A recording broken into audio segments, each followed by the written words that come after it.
Oke, selamat datang semuanya. Jadi ini adalah pembahasan untuk modul 3 ya tentang fisika termal. Ada 7 soal, jadi materi fisika termal aku pecah menjadi 7 soal dan kita akan bahas satu persatu melalui video ini ya. Baik, kita mulai dari nomor pertama.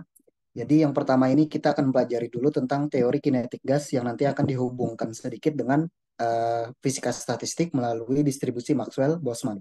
Oke, nomor satu judulnya relasi kecepatan molekul gas dan suhu. Teori kinetik gas dan distribusi Maxwell-Boltzmann. Oke, jadi ini naskahnya agak panjang ya karena memang aku perlu jelasin dulu latar belakangnya. Kita baca perlahan. Partikel bisa bebas bergerak secara tiga dimensi dengan vektor kecepatan v sama dengan vx, vy, vz. Itu adalah komponen-komponennya.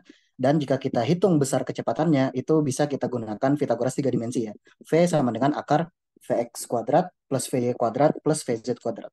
Nah, rumus V ini mirip seperti besar jarak radial r dari suatu posisi di x, y, z dalam koordinat kartesian terhadap titik asal. Namun, digantikan masing-masing dengan komponen kecepatan partikel. Dari kemiripan ini muncullah sebuah konsep ruang abstrak yang disebut sebagai ruang fase, di mana sumbu-sumbu koordinatnya adalah Vx, Vy, dan Vz. Kemudian, suatu titik di ruang fase ini dengan koordinat Vx, Vy, Vz memiliki jarak radial V terhadap titik asal. Nah, itu jadi ada kemiripan ya dari sistem koordinat standar Kartesian dengan kalau kita cek si bentuk kecepatan ini. Nah, makna titik dengan koordinat Vx, Vy, Vz di ruang fase ini adalah kecepatan partikel itu sendiri. Sehingga titik-titik ruang fase tidak lain adalah keadaan partikel tersebut yang diwakili oleh nilai kecepatannya. Ini jugalah asal mula kenapa ruang abstrak ini disebut sebagai ruang fase. Karena setiap titik di dalamnya mewakili fase atau keadaan si partikel. Selain dalam kecepatan, ruang fase juga terkadang bisa diwakilkan oleh momentum. Maka dari itu muncul pula istilah ruang fase kecepatan dan ruang fase momentum. Nah, kita lanjut dengan penemuannya Boltzmann. Jadi Boltzmann menemukan bahwa peluang suatu partikel atau molekul gas yang selanjutnya akan diwakilkan oleh istilah partikel saja, tapi konsep-konsepnya juga berlaku untuk molekul dengan tentunya ada sedikit tambahan detail nanti. Jadi kembali lagi tadi, peluang suatu partikel atau molekul gas yang memiliki energi E adalah sebanding dengan ini. Ini faktor Boltzmann namanya, eksponensial pangkat minus energi per KBT, di mana KB itu disebut sebagai konstanta Boltzmann dan T adalah suhu mutlak partikel tersebut atau molekul tersebut ya. Untuk partikel atau molekul dalam keadaan bebas artinya dia tidak terikat dengan potensial tertentu, artinya tidak dipengaruhi oleh gaya-gaya tertentu ya. Jadi dia bebas. Nah, maka energi yang dia miliki itu hanyalah berupa energi kinetik. Sehingga untuk partikel bermasa M dapat kita tuliskan energinya sebagai E sama dengan setengah mv kuadrat. Dengan demikian, peluang suatu partikel memiliki kecepatan V itu akan sebanding dengan ini. Karena tadi kan E-nya itu adalah setengah mv kuadrat. Jadi dia sebanding dengan peluangnya E pangkat min mv kuadrat per 2 kbt. Nah, peluang yang dimaksud di sini memiliki makna. Jadi peluang ini mirip yang kayak di matematika ya. Jadi jika kita lakukan sekian banyak pengamatan, peluang yang sebanding dengan ini itu adalah jumlah kejadian di mana partikel memiliki kecepatan V dibagi dengan total pengulangan pengamatan kita. Itu maksud peluangnya. Jumlah kejadian dibagi dengan total pengamatan kita. Nah, sekarang ada lanjutannya. Sekarang amati suatu sistem partikel yang terdiri dari berbagai partikel dengan kecepatan yang berbeda-beda, di mana rentang kecepatan ini bervariasi dari V sama dengan 0, itu partikel yang diam, dan V sama dengan tak hingga. Ini adalah partikel yang bergerak sangat cepat. Jadi dari V sama dengan 0 sampai V sama dengan tak hingga itu rentang nilai kecepatannya ya. Tak hingga ini juga sebenarnya bukan benar-benar tak hingga, tapi hanya partikel yang bergerak dengan kecepatan yang sangat tinggi. Nah, dihubungkan dengan ruang fase kecepatan, jika nilai-nilai kecepatan partikel ini kita letakkan pada titik-titik di ruang fase kecepatan, maka partikel-partikel yang memiliki kecepatan sama, yaitu memiliki kecepatan sama itu kan dapat kita artikan dia itu memiliki jarak yang sama terhadap titik asal, tentu akan membentuk permukaan bola. Di mana yang membedakan satu sama lain, maksudnya yang membedakan partikel tadi, dia punya kecepatan total P besarnya, tapi berbeda-beda di komponen-komponennya. Jadi yang membedakan adalah nanti besar dan arah komponennya. Jadi kalau divisualkan dalam ruang fase kecepatan, kita akan peroleh ilustrasi seperti ini. Titik-titik ini mewakili keadaan kecepatan partikel Vx, Vy, Vz-nya, dan semua titik yang ada di jarak yang sama tentu kan akan membentuk permukaan suatu bola, dan itu menyatakan partikel-partikel yang memiliki kecepatan V yang sama. Oke, kita lanjut. Jika kita tinjau kulit bola, eh, kalian tadi harusnya udah lihat gambarnya. Jika kita tinjau kulit bola dengan ketebalan dV di ruang fase kecepatan, jadi ini kita sekarang berangkatnya di ruang fase kecepatan ya. Jika kita tinjau kulit bola dengan ketebalan dV di ruang fase kecepatan yang memiliki jari-jari dalam V dan jari-jari luar V plus dP, maka jumlah partikel di kulit bola ini sebanding dengan 4V V kuadrat dV. Ini tidak lain adalah elemen volume untuk bola ya, alias elemen volume yang berbentuk kulit bola, di mana untuk jari-jari V yaitu nanti dia bakal punya luas permukaan sekitar 4V V kuadrat. Mungkin untuk yang jari-jari luar ini terkesan bahwa kan ada perbedaan nih, tapi perbedaannya itu nanti kan dikuadratin, jadi ordernya itu sangat kecil sehingga bisa diabaikan, alias kita anggap saja luas permukaan dalam dan luarnya itu kurang lebih sama yaitu 4V V kuadrat lalu dikali ketebalannya dV. Nah, dari sini kita bisa ketahui bahwa jumlah partikel yang memiliki kecepatan V akan sebanding dengan volume V kuadrat dV. Nah, di sini tuh harusnya kan jumlahnya itu sebanding dengan ini ya, luas permukaan luas elemen kulit bolanya. Kenapa harus sebanding dengan luas elemen kulit bolanya? Karena kan partikelnya itu tersebar secara merata kan dari yang bukan tersebar secara merata sih. Kita itu kan mengplot kecepatan itu di ruang fase kecepatan. Berarti kan ada yang mulai dari kecepatannya nol sampai yang kecepatannya sangat tinggi, hingga gitu. Sehingga dia itu memenuhi volume tertentu. Sehingga kita bisa katakan bahwa partikel yang memiliki kecepatan P itu dia akan sebanding dengan jumlahnya ya, jumlahnya sebanding dengan ya ini kumpulan partikel-partikel yang juga ada di dalam elemen kulit bola 4V V kuadrat dV. Nah, karena kita hanya akan mencari kesebandingannya aja, jadi faktor 4V ini kan faktor konstan, jadinya kesebandingannya itu kita hanya akan sebandingkan dengan faktor berubahnya aja, yaitu V kuadrat dV. Di sini aku tuliskan kita hilangkan faktor konstanta 4pi karena kita ingin melihat ketergantungannya terhadap parameter berubah saja yaitu V. Nah, kemudian kita gabungkan dengan fakta sebelumnya, mengingat bahwa setiap partikel sendiri memiliki peluang yang sebanding dengan eksponensial pangkat minus mv kuadrat per 2 kbt untuk memiliki kecepatan V, maka jumlah total partikel yang memiliki kecepatan P atau lebih tepatnya memiliki kecepatan di rentang V sampai V plus dV, yaitu karena dV-nya kecil tidak lain ya memiliki kecepatan V, akan sebanding dengan tadi peluangnya dikali dengan jumlah partikel yang memiliki kecepatan P. Nah, ini adalah total partikel yang memiliki kecepatan V. Kalau mau lebih eksplisit, agar lebih eksplisit di sini aku tuliskan sekarang kita katakanlah jumlah partikel dengan kecepatan di antara V sampai P plus dV itu adalah dN jumlahnya. Maka karena tadi jumlahnya sebanding dengan ini ya aku bisa tuliskan dN itu sebanding dengan eksponensial min mv kuadrat per 2 kbt v kuadrat dv. Nah, di sini ada simbol ini, simbol kayak ikan gitu ya. Ini tuh simbol kesebandingan. Kesebandingan kita bisa jadikan sama dengan tuh maksudnya ya persis sama gitu ya. Jika kita kalikan suatu konstanta alias dn-nya aku kali dengan suatu konstanta c di sini. Nah, c ini adalah konstanta kesebandingannya.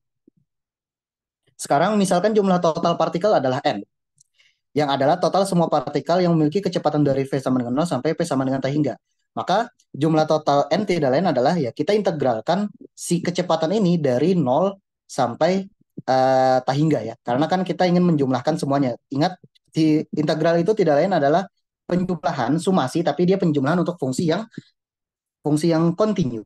Oke, di sini aku kelupaan ada faktor C, jadi aku tambahkan dulu. Nah, harusnya ada faktor C di situ. Lalu ingat bahwa integral pada dasarnya adalah penjumlahan, namun untuk fungsi yang bersifat kontinu. Nah, aku sudah step juga di situ. Nilai n ini juga adalah konstanta ya, karena kan dia jumlah total partikel ya tidak berubah kan nilainya, konstan.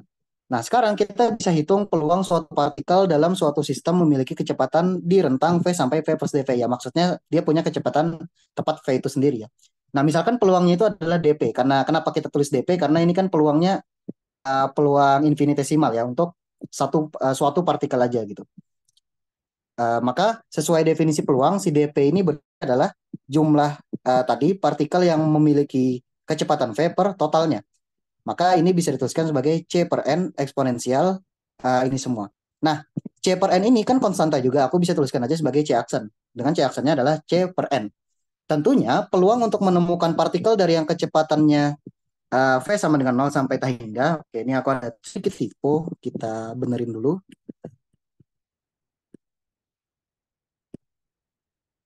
Kecepatannya. Oke. Nah, seperti itu. Oke, tentunya tadi sampai sini peluang untuk menemukan partikel dari yang kecepatannya 0 sampai tak hingga itu satu kan ya total peluangnya. Karena kan kita berarti mencari dari semua rentang ya. Tentu peluangnya pasti kita menemukan alias peluang 100% alias satu. Nah, jadi integral dp ini kalau kita integralkan ke semua wilayah kecepatan harusnya totalnya satu. Dan hasilnya seperti ini. Nah, ini tuh bisa diperoleh, dibuktikan integralnya dan kalian bisa peroleh nilai C-nya nanti segini. 4 per akar Pi dalam kurung M per 2 KBT pangkat 3 per 2. Nah, peluang DP itu seringkali dituliskan dalam bentuk perkalian suatu fungsi dengan parameter kejadiannya. Parameter kejadian ini dalam kasus soal ini berarti kecepatan. Jadi bisa dituliskan sebagai dV itu sama dengan FV dikali dV. Nah, apa itu FV? FV ini disebut sebagai fungsi distribusi kecepatan. Jadi distribusi ini berkaitan juga dengan ya, karena tadi ini tentang perhitungan peluang ya. Jadi bisa dibilang FV ini adalah peluang persatuan kecepatan gitu. Dengan demikian kita peroleh bahwa fungsi distribusi FV adalah seperti ini. Dengan tadi mensubstitusi C aksennya dan dikalikan dengan ini ya, atau yang ini. Nah, persamaan FV ini yaitu peluang per kecepatan, distribusi peluang per apa namanya? Nilai peluang persatuan kecepatan ini disebut sebagai fungsi distribusi dan khusus yang ini disebut sebagai distribusi kecepatan Maxwell-Boltzmann. Oke, itu sedikit pengenalan tentang distribusi Maxwell-Boltzmann yang bisa kita gunakan untuk menghitung nanti ada bisa menghitung kecepatan rata-rata dan lain-lain. Nah, cuman di bagian awal kita akan menghitung dulu beberapa hal terkait dengan distribusi Maxwell-Boltzmann tersebut. Yang pertama adalah A, buktikan bahwa nilai C aksen adalah segini. Nah, petunjuknya di sini dikasih integral seperti ini ya. Nah, ini tuh adalah integral fungsi faktorial ya. Jadi ketika kita punya integral dari 0 sampai tak hingga suatu nilai parameter x pangkat n dikalikan eksponensial min pangkat min x dx, hasilnya adalah n faktorial. Tentu kalian tahu bilangan faktorial itu berapa. Nah, cuman di sini karena faktorialnya itu bilangan ini bilangan pecahan yaitu setengah faktorial. Nah, ini juga ada pembuktiannya lagi. Nanti kalian bisa cek nilainya itu adalah akar pi per 2. Ini karena ini sudah masuk ke ranah matematika dan di fisika tentunya kalian tidak perlu sampai tahu ini kenapa. Jadinya tidak masalah, ini dikasih juga nilainya setengah faktorial itu adalah akar pi per 2. Kalau kalian tertarik untuk pembuktiannya, bisa cari saja di internetnya. Oke, kita membuktikan bagian A dulu. Nah, jadi di bagian A itu untuk menghitung C aksen, kita cukup mengevaluasi integral ini ya. Jadi integral peluangnya dari 0 sampai 1 dp, kemudian integral eksponensial min mv kuadrat per 2 kbt v kuadrat dv dari 0 sampai tak hingga. Tentu yang integral 0 sampai 1 dv itu sama dengan 1. Nah, untuk integral yang ini kita perlu lakukan permisalan. Permisalannya adalah sebagai berikut. Pertama, kita misalkan X sama dengan MV kuadrat per 2 KBT. Turunkan X terhadap V, maka kita akan peroleh MV per KBT. Faktor 2-nya itu cancel karena turunan V kuadrat adalah 2V ya. Jadi 2-nya saling cancel. Lalu aku bikin VDV, jadi kita tulis VDV. Jadi V ini dikalikan dengan DV, sisanya pindah ruaskan. Maka VDV itu sama dengan KBT per M dx. Kemudian aku bisa tambahkan faktor setengah dengan menambahkan faktor 2 di atas. Kenapa? Nanti kalian akan lihat ini akan memudahkan dalam proses perhitungannya. Berikutnya aku akan akarkan yang atas ini. Jadi aku pangkatkan setengah, jadinya X pangkat setengah itu adalah M per 2 KBT pangkat setengah, V-nya diakarkan, V-nya kuadrat kan diakarkan ya, jadi V aja. Aku balik, jadinya V itu sama dengan balik akar dari 2 KBT per M atau 2 KBT per M pangkat setengah dikali X pangkat setengah. Nah, sekarang kita udah dapatkan pengubahannya dari variabel V ke variabel X. Sekarang kita ubah parameter batasnya ya. Jadi batas integralnya kan dari V sama dengan 0 sampai T hingga.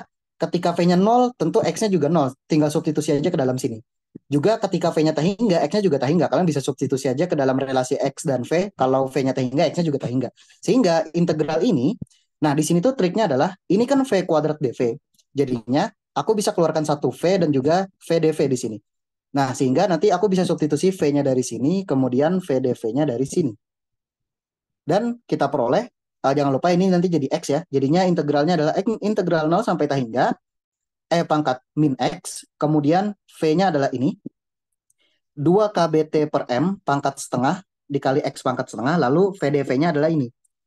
Nah, setelah sampai di sini, kita bisa menggabungkan suku ini dengan suku ini. Ini tidak lain adalah suku pangkat setengah ditambah pangkat satu. Berarti kan pangkatnya tinggal dijumlahin jadinya pangkat 3/2. Setengahnya aku taruh ke depan, lalu sisanya tinggal integral dari 0 sampai tak hingga X pangkat setengah, pangkat min X dx. Nah ini kan memenuhi bentuk integral faktorial tadi ya. Di mana N-nya itu sama dengan setengah. Berarti nilainya adalah setengah faktorial. Berapa setengah faktorial? Setengah faktorial adalah akar pi per 2.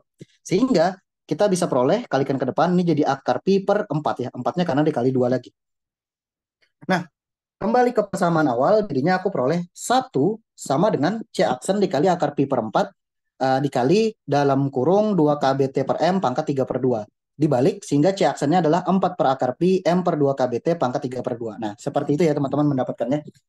Jadi di sini kalian tinggal gunakan saja persamaan integral yang diberikan. Kalau penasaran tadi cara membuktikannya, kalian bisa cari aja di internet, itu udah banyak yang buktiinnya.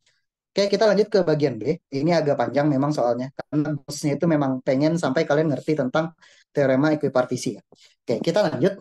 Nah, berikutnya adalah kita diminta untuk menentukan kecepatan rata-rata gas. Nah, jadi ini sebenarnya konsep peluang ya teman-teman. Jadi di sini aku kasih petunjuknya aja. Kecepatan rata-rata dapat diperoleh dengan, oh ya, kecepatan rata di sini aku kasih simbol seperti ini. Ini sebagai pengenalan aja. Ada beberapa buku yang menggunakan simbol seperti ini. Contohnya buku Blundell. Mungkin beberapa buku lain tidak menggunakan simbol serupa, cuman makna kecepatan rata-rata tetap sama. Nah, apa itu kecepatan rata-rata? Kalau teman-teman pernah belajar peluang di matematika, nilai rata-rata itu bisa dihitung dengan mensumasikan nilai si apa namanya parameter yang ingin kita rata-ratakan dikalikan dengan peluang satu persatunya. Nah, untuk suatu partikel memiliki kecepatan p, dia kan punya peluang dp. Yang mana dv-nya tadi kan bisa dituliskan dalam bentuk fungsi distribusi kecepatan fv dikalikan dengan parameter dv ya.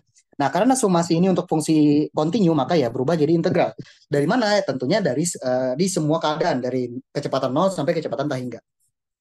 Nah, di sini aku juga kasih penjelasan, yaitu kecepatan rata-rata mengalihkan setiap nilai kecepatan P dengan peluang dp, kemudian menjumlahkannya untuk semua variasi nilai V. Yang dalam bahasa fungsi kontinu menjadi mengintegralkannya pada semua nilai variasi, pada semua variasi nilai V. Nah, ini adalah formula umum yang digunakan pada kasus pada ini ya, peluang di matematika. Kalian bisa review lagi untuk memperdalam pemahaman tentang itu. Nah, di sini aku kasih juga fungsi bahwa fungsi faktorial itu memiliki nilai rekursif n faktorial sama dengan n kali n min 1 faktorial. Cuman sayangnya aku kayak salah taruh. Harusnya ini aku taruh di bawah. Cuman ya it's okay, nggak masalah. Nanti kita bisa pakai untuk perhitungannya di bawah ya. Ini sesimpel bahwa 2 faktorial itu adalah 2 kali 1 faktorial. Atau 5 faktorial itu adalah 5 kali 4 faktorial. Dan seterusnya. Oke, jadi kita cari dulu kecepatan rata-rata ya. Nah, jadi teman-teman sebenarnya perlu mengevaluasi bentuk integral lagi. Oke, mari kita mulai. Tadi diberikan V rata-rata itu adalah seperti ini ya. Nilainya adalah integral dari 0 sampai tak hingga V dikalikan fungsi distribusi kecepatan Maxwell-Boltzmann FV dan diintegralkan terhadap dV. Oke, kita masuk substitusi semuanya. Pertama konstanta di FV dulu, 4 per akar pi, M per 2 KBT pangkat 3/2. Lalu fungsi FV-nya sendiri kan mengandung eksponensial ini dan V kuadrat. Tapi dikalikan V1 lagi sehingga jadi V pangkat 3. Nah, sisanya sama teman-teman. Jadi teman-teman perlu melakukan substitusi variabel X lagi. Didapat nanti kita ubah jadi V kuadrat. Lalu turunkan terhadap dx ya. Dan kita dapat lagi hasil seperti ini. VDP sama dengan setengah 2 KBT per M dx. Seperti sebelumnya, batas integralnya pun sama. Bedanya adalah di sini, ketika mengevaluasi bentuk integralnya, aku mecahnya menjadi V kuadrat dan V plus dV. V kuadratnya adalah ini, jadinya itu kan 2 KBT per M dikali X, VDV-nya setengah dikali 2 KBT per M dx. Sama, aku bisa keluarkan 2 KBT per M-nya, jadi 2 KBT per M kuadrat, setengahnya aku taruh di depan, sehingga aku ketemu ini. Integral 0 sampai tak hingga X eksponensial pangkat min X dx. Di sini N-nya itu jadi 1 ya. Nah, maka ya 1 faktorial 1, jadinya nilainya ya segini. Substitusi ke hasil sebelumnya, maka kita dapat hasil seperti ini. Nah, teman-teman bisa perhatikan, ini tuh dengan suku yang ini tuh angka di dalamnya tuh berbalik ya. Terbalik gitu, yang satunya M per 2 KBT, yang satunya 2 KBT per M. Jadi ini tuh sebenarnya sama aja dengan 2 KBT per M, tapi pangkatnya minus 3/2. Nah, karena minus, jadinya nanti kita jumlahkan dengan 2. Minus 3/2 tambah 2 kan jadinya setengah. Nah, jadinya 2 KBT per M pangkat setengah. Kemudian 4-nya itu nanti dibagi 2 jadi 2 ya. Terus kalau aku masukin ke dalam akar kan bisa aku kuadratkan dulu, 2 jadi 4, 4 kali 2 jadi 8, akar pi masuk ke akar ya udah jadi akar pi aja. Oke, ini kayaknya aku salah. Harusnya ini bukan akar pi, tapi pi aja. Agak keliru ya. Nah, jadi kecepatan rata-rata gas itu adalah segini. Untuk yang memenuhi distribusi Maxwell-Boltzmann ya. Itu biasanya berlaku untuk gas ideal. Oke, kita lanjut. Jadi untuk bagian berikutnya, nah ini aku kenalkan juga dengan yaitu kecepatan yang memiliki peluang paling besar, yaitu disebutnya V most probable ya. Most probable itu artinya yang paling mungkin. Nah, untuk mencari V dengan peluang paling tinggi itu tuh sebenarnya cukup mudah. Kita tidak perlu integral, tapi melainkan kita memaksimumkan nilai distribusi kecepatannya. Ingat, distribusi kecepatan ini kan bisa dibilang sebagai fungsi peluang dia untuk memiliki kecepatan V ya. Jadinya tidak lain ya, V ini adalah peluang itu sendiri. Maka ketika suatu partikel itu memiliki bukan itu ya. Maksudnya nilai kecepatan yang paling mungkin paling mungkin dimiliki oleh suatu partikel itu ya adalah nilai kecepatan ketika fungsi F-nya maksimum. Jadi kita tinggal turunkan aja ini dan set sama dengan nol ya. Turunkannya terhadap V tentunya dan set sama dengan nol. Oke, karena ada C aksen konstanta bisa kita keluarkan. Kita cukup hitung ini saja ya. F eksponensial pangkat min mv kuadrat per 2kbt dikali dengan V kuadrat. Jangan lupa nanti V-nya diganti dengan V mv, most probable tadi. Ini perkalian dua buah fungsi, maka kita pecah. Pertama, turunkan fungsi pertama, kalikan fungsi kedua, lalu ditambah dengan fungsi pertama dikali turunan fungsi kedua. Nah, fungsi pertama ini turunannya adalah eksponensial, turunannya adalah dirinya sendiri. Kemudian yang di dalam eksponensial kita turunkan juga, turunannya adalah ini, min MV per KBT. Kemudian untuk suku yang keduanya, itu kita cukup menurunkan V kuadrat ya. V kuadrat turunannya 2V. Lalu kedua-duanya sama-sama punya eksponensial ini, aku bisa keluarkan. Minimal kedua-duanya punya 1V ya.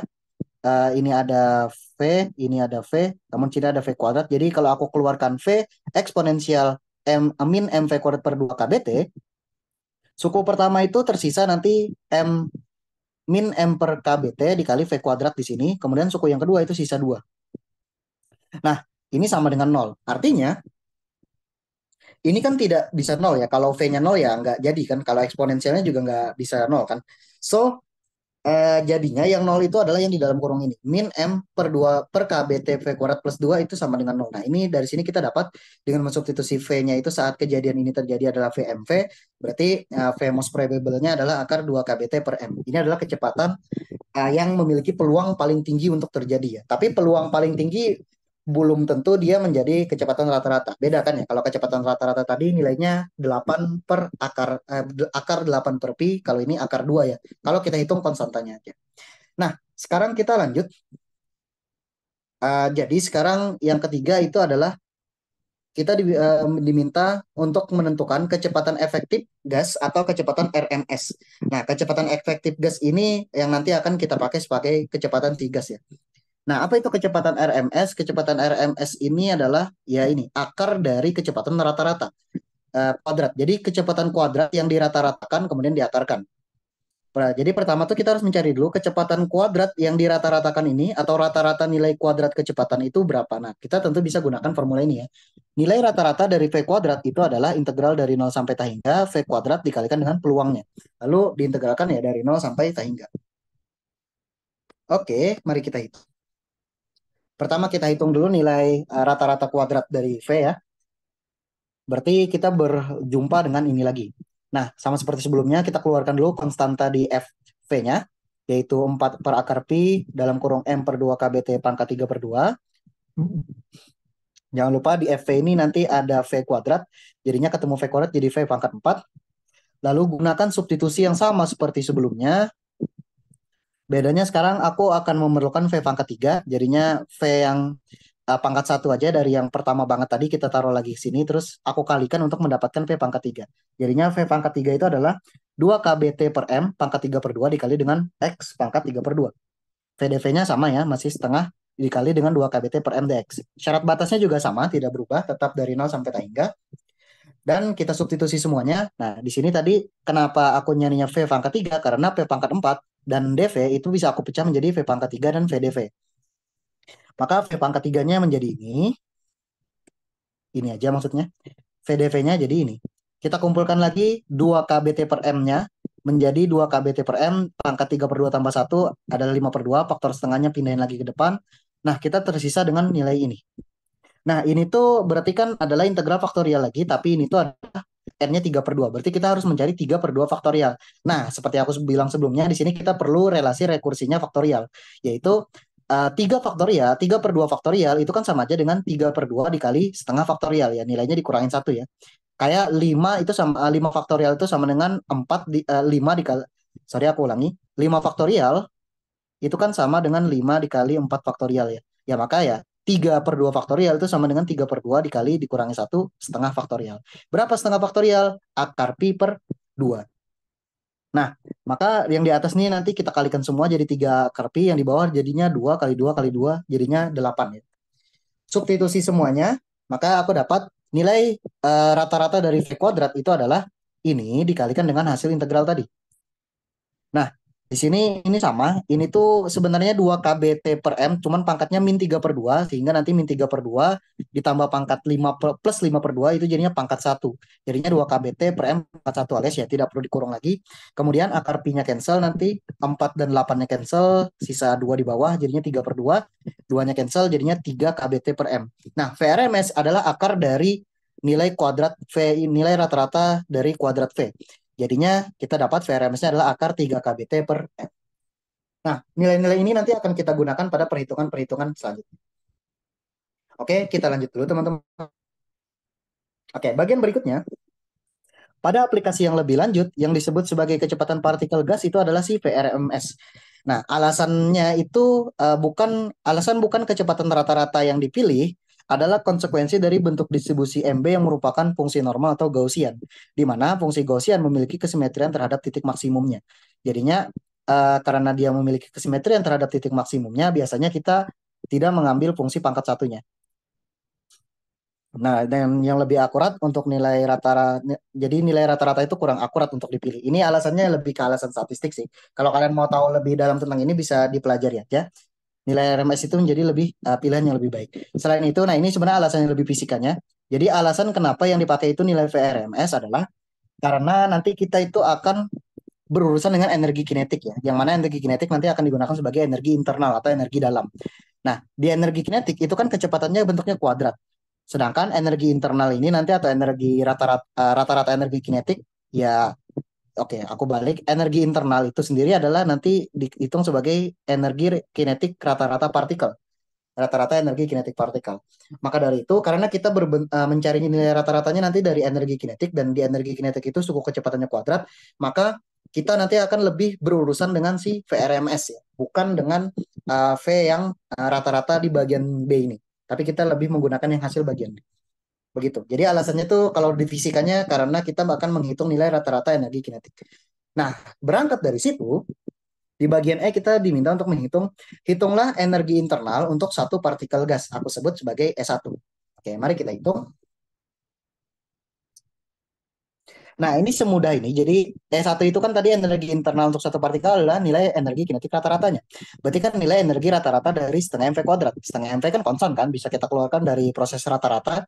Nah, jadi yang dirata-ratakan cuma V kuadrat. Dan kita sudah menghitung ini itu sama dengan VRMS kuadrat. Apa itu VRMS kuadrat? Ya, yang di dalam akar ini, 3 kBT per M.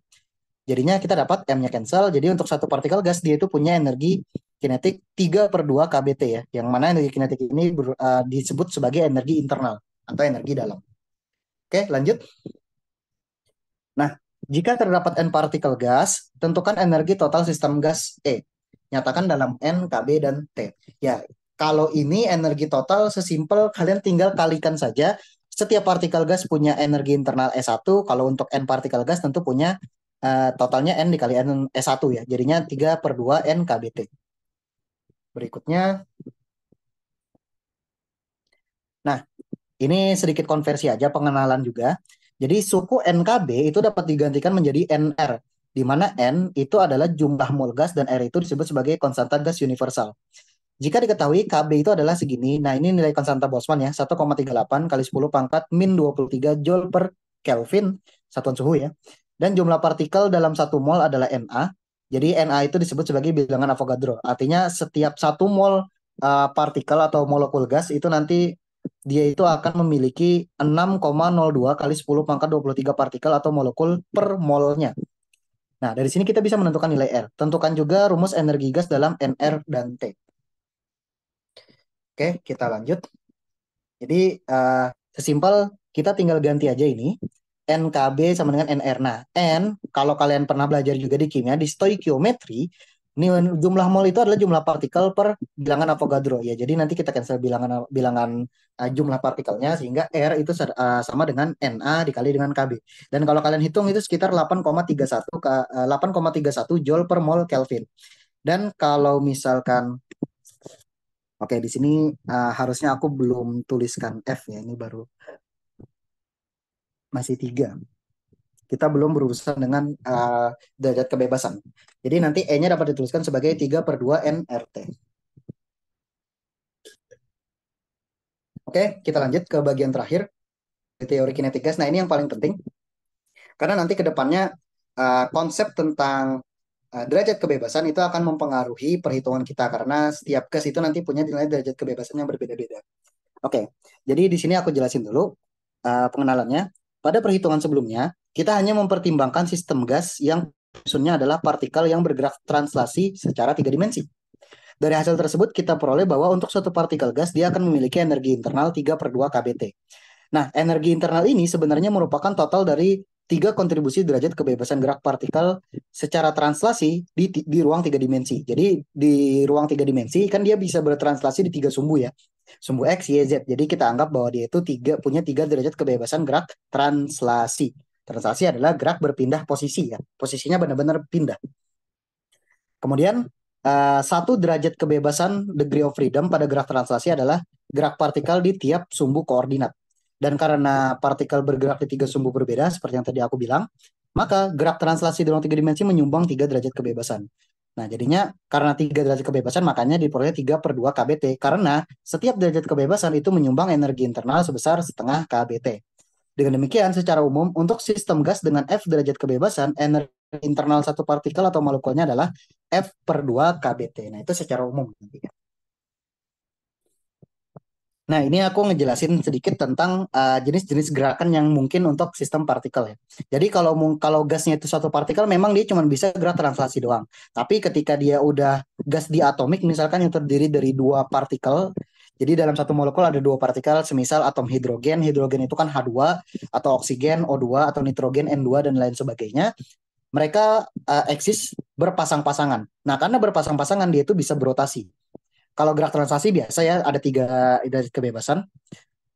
Ya ini gambar-gambarnya itu menyatakan gerakan-gerakan yang tadi aku sebutkan bahwa dia bisa berotasi, bisa juga bervibrasi. Oke, tinjau N sama dengan 1 mol gas bersuhu T yang terdiri dari molekul diatomik, contohnya H2, O2, dan lainnya. Karena setiap molekul terdiri dari 2 atom, maka ada kemungkinan bahwa partikel gas diatomik ini tidak hanya melakukan gerak translasi, melainkan juga gerak rotasi dan vibrasi. Gerak rotasi menyumbang 2 derajat kebebasan berasal dari gerak rotasi terhadap masing-masing sumbu secara 3 dimensi. Namun, satu sumbu yang sejajar posisi kedua molekul tidak menyumbang karena momen inersianya cenderung nol. Maksudnya adalah, kalau kita lihat di sini, dia kan bisa berotasi terhadap sumbu X dan sumbu Z di sini ya. Tapi ketika dia berotasi terhadap sumbu Y, ini kita abaikan energi rotasinya karena momen inersianya itu kan jadinya uh, ini ya, sangat kecil karena partikelnya itu berputar terhadap sumbunya sendiri. Sedangkan ukuran partikelnya aja itu udah kecil, jadinya bisa diabaikan. Maka gerak rotasinya cuma menyumbang 2 derajat kebebasan. Nah, untuk gerak vibrasi itu menyumbang 2 derajat kebebasan pada gerak osilasi 1 dimensi. Kenapa disebut gerak osilasi 1 dimensi? Karena jika hanya terdiri dari 2 partikel gas, dia cuma bisa gerak osilasi ya maju mundur doang ya. Walaupun dia nanti sambil muter-muter ataupun sambil bergerak translasi. Tapi tetap aja gerak vibrasinya cuma gerak maju mundur aja di sepanjang garis penghubung mereka. Nah, kenapa ada 2 derajat kebebasan? Karena pada gerak osilasi itu kan ada 2 energi, itu kombinasi dari energi kinetik dan energi potensial vibrasi. Masing-masing ini menyumbang 1 derajat kebebasan, sehingga gerak vibrasi pada 1 dimensi itu tuh menyumbang 2 derajat kebebasan. Nah, Sekarang perhitungannya, tentukan energi internal gas pada suhu sedang T sama dengan 600 Kelvin. Nah, suhu 600 ini disebut sebagai suhu sedang biasanya. Walaupun nggak semua gas punya suhu sedang di sini ya. Ada juga mungkin yang ini tuh sudah termasuk suhu tinggi. Tapi di sini aku anggap saja ini suhu sedang gitu. Dimana aku kasih keterangan juga bahwa di sini ada gerak translasi dan rotasi. Lalu nanti di suhu tinggi 1500 Kelvin, ini tentu tinggi banget kan. Itu eksis juga nanti gerak vibrasi. Jadi kita diminta untuk menentukan energi internalnya untuk 1 mol gas. Oke, mari kita hitung. Oke, ini sebenarnya cukup simpel teman-teman. Jadi kita tinggal gunakan saja tadi untuk gas diatomik yang suhu sedang dia kan akan memiliki 5 derajat kebebasan ya, 3 dari translasi dan 2 dari gerak rotasi. Sehingga E-nya adalah 5 per 2 nRT dan untuk N-nya 1 mol, R-nya sesuaikan, T-nya juga sesuaikan tadi 600 Kelvin, maka kita akan dapat sekitar segini ya, 1,25 kali 10 pangkat 4 Joule. Kemudian untuk F sama dengan 7 ya tinggal diganti 7 saja. Nah, kayaknya sih aku di sini kayaknya aku salah masukin suhu. Jadi aku coba hitung ulang ya. 7/2 dikali 1 dikali 8,31 kali 1500. Ya, di sini aku salah hitung. Harusnya ini tuh aku masih pakai suhu yang di atasnya, yaitu yang 600 Kelvin tadi. Harusnya aku pakai di sini yang 1500. Harusnya ini 4,36. 4,36 kali 10 pangkat 4 Joule. Oke, kalau yang di atasnya ini aku coba pastikan nilainya segitu. 5 dengan suhunya 600 Kelvin. Oke, yang atas itu masih benar. 1,25 kali 10 pangkat 4 Joule. Oke, kurang lebih seperti itu, teman-teman tentang teori kinetik gas. Semoga teman-teman jadinya lebih paham sekarang tentang teori kinetik gas. Kenapa hukum rumusnya itu NRT, NKT, NKT dengan ada variasi 5/2, 3/2, dan lain-lain. Nah, nantinya ini akan kita pakai di analisa gas ideal di bahasan-bahasan berikutnya. Maka dari itu, aku cukupkan dulu untuk pembahasan soal nomor 1. Kita akan lanjut lagi di soal nomor 2 ya. See you guys.